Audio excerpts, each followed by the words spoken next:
The blizzard hit without warning, burying my car in a sea of white. Stranded, I saw a single light flickering in the distance, a small, isolated cabin. An old man answered the door, his face a roadmap of wrinkles. He offered me shelter, and I gratefully accepted.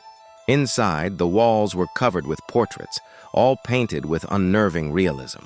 As I drifted off to sleep by the fire, I asked him who the people were. He just smiled, a strange glint in his eye, and whispered, "My collection."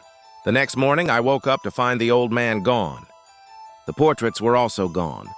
In their place, on the wall directly across from me, was a single empty frame.